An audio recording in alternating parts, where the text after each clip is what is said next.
سلام دوستان، به کانال کافه حکایت خوش اومدید. در این کانال ما راوی داستان زندگی شما عزیزان هستیم. امشب هم با یک داستان واقعی دیگه در خدمت شما عزیزانیم. لطفاً با لایک کردن از ما حمایت کنید و به ما دلگرمی بدید. اسمم کیوانه و الان که دارم این داستان رو براتون تعریف میکنم 35 سالمه. 25 سالم بود که با آزیتا آشنا شدم. اونم چه آشنا شدنی. من بچه اول خانواده بودم. یک خواهر و یک برادر کوچیکتر از خودم داشتم. دانشگاه نرفتم و بعد از سربازی رفتم پیش یه مکانیک ماشین سنگین. بعد از 1-2 سال حسابی کاربلد شدم. 23 سالم بود که با سرمایه‌ای که بابام بهم داد یک کارگاه تعمیراتی زدم. کارم خوب بود و درآمد خوبی هم داشتم. خیلی اهل دختربازی نبودم، اما خب بالاخره جوان بودم و با 1-2 تا دختر دوست بودم. اما خیلی باهاشون حس خوبی نداشتم و فقط برای رفع نیاز بودن. 3 تا دایی داشتم که 2 تاشون سالها بود ازدواج کرده بودن و دایی آخری محسن که تحت آقاری خانواده بود زیر بار ازدواج نمی رفت. این باعث شده بود که مادر جون دائم هرس بخوره و از مامان من که خواهر بزرگتر محسوب می شد بخواد تا برای داداشش یه زن خوب پیدا کنه. مامانم هم کوتاهی نمی کرد و کلی دختر خوب به دایی معرفی کرده بود. اما هر بار محسن یه ایرادی می گرفت و دوباره روز از نو روزی از نو، تا اینکه دایی محسن با یه دختری به اسم هانیه آشنا شد و عاشق هانیه شد. اما پدر هانیه به خاطر اعتیاد و حمل مواد مخدر سالها بود که توی زندان بود. اما خب هانیه دختر خیلی خوبی بود. چند باری دایم رو با هانیه دیده بودم، اما مادر جون و آقا جون سخت با ازدواج هانیه و محسن مخالفت کردن. اما داییم واقعا عاشق هانیه بود و کوتاه نمی اومد، تا اینکه یه بار که حسابی سر این قضیه با مادر جون دعواشون شد. مادر جون حالش بد شد و دچار حمله قلبی شد. همه داییم رو مقصر می دونستن. اونم مجبور شد که به خاطر حال مادر جون از هانیه جدا بشه. 1 سال از این ماجرا میگذشت و دایی محسن همچنان زیر بار ازدواج نمی رفت. جوری شده بود که هر وقت خونه آقا جون جمع می شدیم و با خاله ها و دایی ها دور هم بودیم، بحث فقط ازدواج محسن بود. آخرم با جر و بحث به پایان می رسید. اسم مادر جونم برای سفر مکه در اومده بود. یه شب که خونه‌شون بودیم، مادر جون گفت تا محسن زن نگیره من هیچ جا نمیرم. همه میدونستن که مادر جون چند سال منتظر این سفر بوده. هرچی باش حرف زدیم فایده نداشت که محسن حسابی عصبانی شد و گفت باشه، هر کار که میخواید بکنید، با هر کی که بخواید ازدواج میکنم. مادر جون هم که دید تنور داغه نونو چسبوند و گفت که چند روز پیش رفته بوده خونه یکی از دوستای قدیمیش و نوش رو اونجا دیده. دختر خیلی ناز و مؤدبیه. همون شب به خونه دوستش زنگ زد و قرار خواستگاری گذاشته شد. در عرض 1 هفته همه کارها انجام شد. روز عقد بود و همه مشغول آماده شدن بودن. قرار بود که اول بریم محضر و بعد هم بریم خونه عروس که جشن عقد اونجا باشه. خطبه عقد خونده شد و دایی محسن چادر سفید رو از سر عروس که اسمش آزیتا بود برداشت.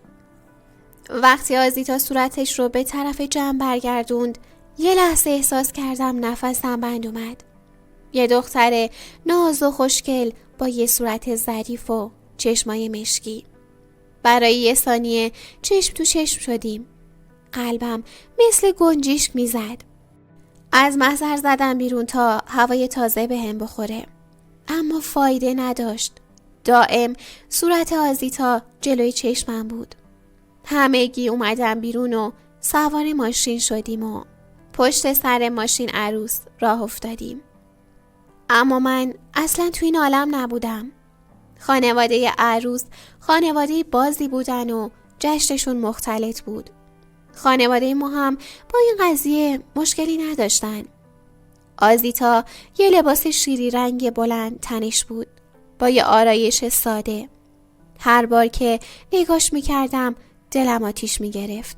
خیلی حالم گرفته بود. بالاخره جشن تموم شد و همه راهی خونه مادرجون شدیم. شام همگی اونجا بودیم. 1-2 ساعت بعد هم دایی و آزیتا اومدن. دایی محسن نه خوشحال بود نه ناراحت. خیلی طرف آزیتا نمی رفت. منم که یه پسر خوش سر و زبون بودم و شروع کردم سر به سر دایی و آزیتا گذاشتن تا یکم به آزیتا نزدیکتر بشم. آزیتا 24 سالش بود و همسن من بود و لیسانس گرافیک داشت. یه دختر خیلی آروم با یه لبخند جادویی. وقتی میخندید دلم ضعف میرفت براش. از خودم بدم میومد. اون زندایی بود اما نمیدونم چم شده بود. فقط دلم میخواست که اون مال من باشه. دایم که طرفش میرفت دیوونه میشدم. با هر بدبختی بود اون شب تموم شد و من اول از همه از جمع خداحافظی کردم و رفتم. چند باری نزدیک بود که تصادف کنم. چند روز گذشت و من تو خودم بودم. اما با خودم گفتم اون زنداییمه و من باید فراموشش کنم و باید خودم رو سرگرم کنم. صبح زود می رفتم تعمیرگاه و آخر شب برمی گشتم. 1 هفته گذشت و با اینکه کمتر به آزیتا فکر می کردم اما تا اسمش می اومد قلبم بیتابی می کرد. آخر هفته بود که مامان دایی و زندایی و همراه آقا جونینا دعوت کرده بود. کلی سفارش کرد که شب زود برگردم. اما من دلم نمیخواست اصلا برم. نمیخواستم آزیتا رو ببینم اما چاره‌ای نبود. ساعت 9 شب مغازه رو بستم و رفتم خونه. با یه سلام احوال پرسی سرسری رفتم و گفتم که میخوام یه دوش بگیرم. اما 1 ساعتی بود که تو حموم خودم رو مشغول کردم تا اینکه بالاخره مامان اومد و با عصبانیت گفت بیا دیگه میخوایم شام بخوریم. رفتم پایین و سعی کردم که خودم رو به بیخیالی بزنم. یکم سر به سر جمع گذاشتم اما جرئت نمی کردم به آزیتا نگاه کنم. هیچ جور از فکرم بیرون نمی رفت. 1 ماه گذشت و حالا عروسی دایی محسن بود. داغون بودم. هیچ جوره نمیتونستم آزیتا رو فراموش کنم. شب عروسی تو اون لباس مثل فرشته ها شده بود. بغض کرده بودم. اصلا هیچی نمیفهمیدم. وقتی با دایی محسن میرقصید تمام بدنم آتیش میگرفت و بدتر این بود که باید جلو میرفتم و با لبخند شاباش میدادم. خیلی برام سخت بود. اون شب تا صبح نتونستم بخوابم. رفتم پیش دوستم حامد و با مشروب خودم رو خفه کردم تا شاید این آتیش دلم آروم بگیره. خلاصه 1-2 ماهی از عروسی دایی میگذشت و من حسابی داغون و کلافه بودم. دیگه تو مهمونیایی که دایی محسنم اینا بودن من نمی رفتم و کارو بهونه می کردم. یه روز جمعه عصر مامانم آش درست کرده بود و از من خواست یه ظرف برای آقا جونینا ببرم. یه ظرفم ببرم برای دایی محسن. کلی بهونه آوردم اما مامان حسابی کلافه شد و منو با 2 ظرف آش از خونه بیرون کرد. خونه دایی محسن نزدیک خونه آقا جونینا بود. اول یه سر زدم خونه مامان جون و بعد هم رفتم سمت خونه دایی. قلبم تون میزد و حسابی کلافه بودم. زنگ در رو زدم که صدای آزیتا تو گوشم پیچید. گفتم آزیتا جون منم براتون آش آوردم. هیچ وقت نتونستم بهش بگم زندایی و آزیتا جون صداش میکردم. در باز شد و رفتم تو. ساختمونشون یه مجتمع 4 واحدی بود. جلوی در واحدیشون منتظر وایساده بودم. آزیتا در رو باز کرد. موهاشو دو مسبی بسته بود و چشمای مشکیش کشیده تر شده بود. سلام کردم و اونم منو دعوت کرد تو. سراغ دایی رو گرفتم که گفت صبح زود با دوستاش رفته باغ یکی از دوستاشون. نشستم که با یه سینی چای اومد و سینی رو جلوم گذاشت. تا خواست دستش رو از روی سینی برداره، مچ دستش رو گرفتم و کشیدمش سمت خودم. چون یه دفعه بود افتاد تو بغلم و بدون اینکه اجازه بدم حرفی بزنه یا عکس‌العملی نشون بده اونو بوسیدم با تمام وجودم. نمیدونستم بعدش چی میشه، اما دیگه طاقت نداشتم. بعد از چند دقیقه ازش جدا شدم و بهش نگاه کردم. با یه نگاه متعجب گفت کیوان چی کار میکنی؟ بهش گفتم از روزی که عقد کردی و تو رو تو محضر دیدم دیوونت شدم. دست خودم نبود. توی نگاه عاشقت شدم. هرچی بیشتر شناختمت بیشتر عاشقت می شدم. آزیتا به خدا این چند ماه خیلی عذاب کشیدم. خیلی برام سخت بود. من واقعا میخوامت. میدونم که اشتباهه، اما به خدا دوستت دارم. اومدم بلند بشم و آزیتا رو از خودم جدا کنم که این بار آزیتا منو بوسید. هر دومون از خود بی خود شده بودیم. وقتی میخواستم بهش نزدیک بشم حرفی زد که حسابی شوکه شدم. گفت کیوان من هنوز دخترم. با تعجب نگاهش میکردم. گفتم یعنی چی؟ آزیتا با ناراحتی گفت از روزی که عقد داییت شدم تا حالا به هم دستم نزده. شبا یا نمیاد خونه یا دیر میاد. میره تو اتاق در رو قفل میکنه و میخوابه. من با این حرف آزیتا خیلی خوشحال شدم. ولی آخه چرا داییم یه دختر به این نازی و خوشگلی و همه چیز تموم رو نخواست؟ آزیتا ادامه داد کیوان منم متوجه نگاه های تو می شدم. می فهمیدم که با چه مهربونی نگاه می کنی.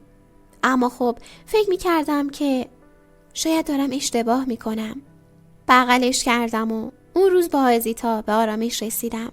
از اون روز به بعد با آزیتا در ارتباط بودم. بهش زنگ می زدم. یکی دو بار با هم بیرون رفتیم. شبا تا صبح که تنها بود با هم حرف می زدیم و روز به روز بهش وابسته تر می شدم.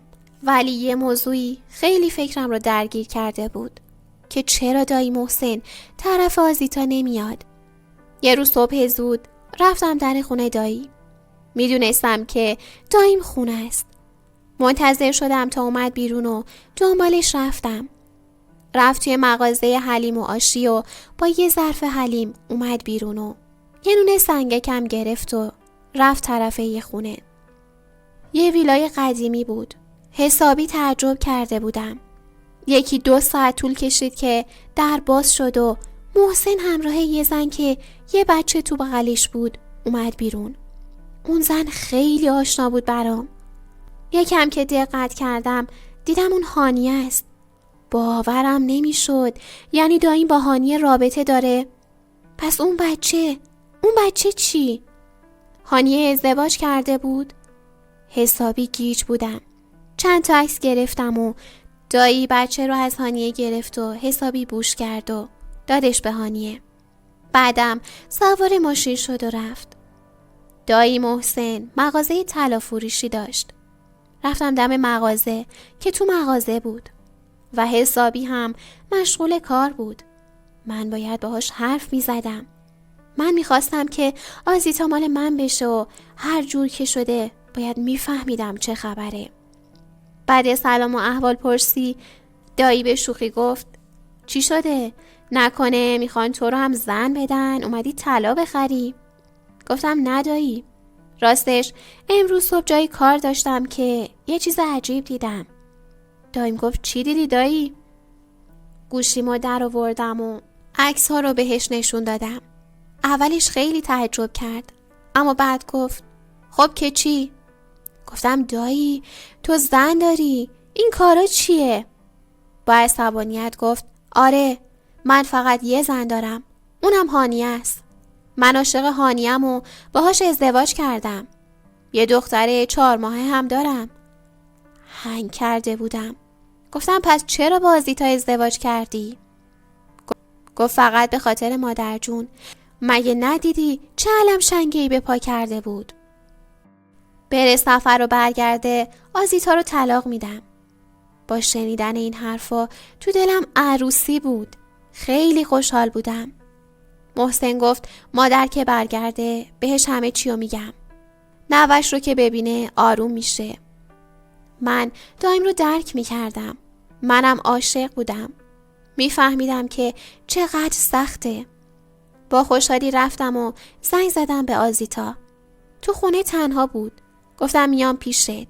تا در رو باز کرد محکم بغلش کردم و گفتم به زودی مال خودم میشی. اونم حسابی تعجب کرده بود. منم ماجرا رو کامل براش تعریف کردم. مادر جون 9 روز دیگه عازم سفر مکه بود. وقتی برمیگشت همه چیز درست میشد. 1 ماه بعد از برگشتن مادر جون یه شب دایی محسن همه رو دعوت کرده بود خونه آقا جون. چون خونه خودشون کوچیک بود. همه جمع بودیم و دایی از بیرون غذا سفارش داده بود. بعد از شام صدای زنگ در اومد. دایی محسن هم رفت و در رو باز کرد. هانیه با یه بچه تو بغلش دم در وایساده بود. دایم رفت و اون آورد بالا. همه هنگ کرده بودن. دایی بی مقدمه گفت هانیه زنمه و اینم دخترم الینا. همه شوکه شده بودن. آزیتا به هانیه نگاه میکرد. همه شده بود. مادر جون گفت چی میگی تو آخه محسن؟ گفت من عاشق هانیه بودم و نتونستم فراموشش کنم. عقدش کردم که شما مجبورم کردید ازدواج کنم. من فقط یه زن دارم، اونم هانیه است. بعدم گفت از روزی که آزیتا رو عقد کردم انگشتمم بهش نخورده. خودشم میدونه که دوستش ندارم. همه ناراحت بودن و عصبانی. من بلند شدم و رفتم دختر دایم رو از بغل هانیه گرفتم. یه دختر خیلی خوشگل و بانمک بود که داشت به هم لبخند میزد. یه دفعه گفتم وای چقدر این دختر نازه و بوش کردم. بعد هم بچه رو بردم و گذاشتم تو بغل مادر جون. اول نگاش نمی کرد. خیلی ناراحت بود. گفتم مادر جون خدای کپ خودته ها. نگاش کن. لپاش مثل خودته. یه لحظه بچه رو نگاه کرد. دروغ نگفته بودم. خیلی شبیه مادر جون بود. یه دفعه مادر جون بچه رو به خودش فشار داد و زد زیر گریه. همه دور مادر جون و الینا کوچولو جمع شده بودن. حتی آزیتام اومده بود و ذوق اون دختر کوچولو رو میکرد. مادر جون کلی از آزیتا معذرت خواهی کرد. اون شب آزیتا رو خونه خودشون نگه داشتن و فردام همراه مادرم رفتن خونه پدر و مادر آزیتا تا ازشون عذرخواهی کنن و ماجرا رو براشون تعریف کنن. بماند که چقدر حرف شنیدن، اما چون آزیتا گفته بود که محسن باهاش کاری نداشته آروم شدن. دایی و آزیتا از هم جدا شدن و دایی محسن مهری آزیتا رو کامل داد. چند ماه از جدایی اونا میگذشت و من و آزیتا با هم در ارتباط بودیم تا اینکه بالاخره به مادرم گفتم که آزیتا رو دوست دارم. اما مادرم قبول نمی کرد و می گفت زشته، چشم تو چشم دایید، میخوای زنشو بگیری؟ گفتم آخه مادر من اون که زنش نبود. اما مامان قبول نمی کرد. تنها راه همین بود که دست به دامن دایی محسن بشم. رفتم و باهاش حرف زدم. اونم میگفت آزیتا دختر خوبیه. با مامان و مادر جون حرف زد و راضیشون کرد. بماند که چه عذابی کشیدم تا پدر و مادر آزیتا رو راضی کردم. اما بالاخره آزیتا زن من شد و با لباس سفید عروس کنارم بود. یه فرشته زیبا. و اون شب آزیتا تمام و کمال مال من شد. و الان 10 سالی میشه که من و آزیتا با عشق کنار هم زندگی میکنیم. از شما ممنونم که داستان من رو گوش دادید. دوستان عزیزم، از شما ممنونم که تا انتهای ویدیو با ما همراه بودید.